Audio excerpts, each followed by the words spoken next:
আজ সকাল সকাল আবার বার হয়ে পড়েছি কলকাতায় যাব বলে। আজ আর ট্রেনে নয়, যাব বাসে। তাই বিবিরহাটে যাই SD8 ধরার জন্য। কিছুক্ষণ বসার পরেই ছেড়ে দিল, কিন্তু যেতে যেতে শুনতে পাই যে আজকের বাসটা রুবিতে যাবে না। তাই হাজরার মোড়েই নেমে যেতে হলো আমাদের। ওখানে দাঁড়ানোর সাথে সাথে বাস চলে এলো। বাসে করে রুবিতে পৌঁছে ঠিক করি এবার কোন দিকে যাব। তারপর ম্যাপ দেখে দেখে হাঁটা দিই গন্তব্যের দিকে। অনেকটা হেঁটে আসার পরে দেখলাম ঠিক জায়গায় এসেছি। কাজ সেরে বাড়ি আসতে আসতে দেখি আদিগঙ্গার কি বেহাল অবস্থা। এখানে অপেক্ষা করতে থাকি বাড়ি যাওয়ার বাস ধরবো বলে, কিন্তু বাস আর পাই না। তাই চলে আসি গাড়ি করে কালীঘাট মেট্রোতে।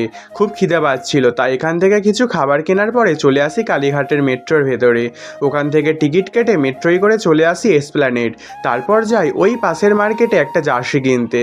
সব হয়ে যেতে চলে যায় কিছু খাওয়ার জন্যে। দোকান থেকে দুপুরের চাউমিন অর্ডার করে দিই। খেয়ে দিয়ে বাসের জন্য অপেক্ষা করতে থাকি কখন ছাড়বে।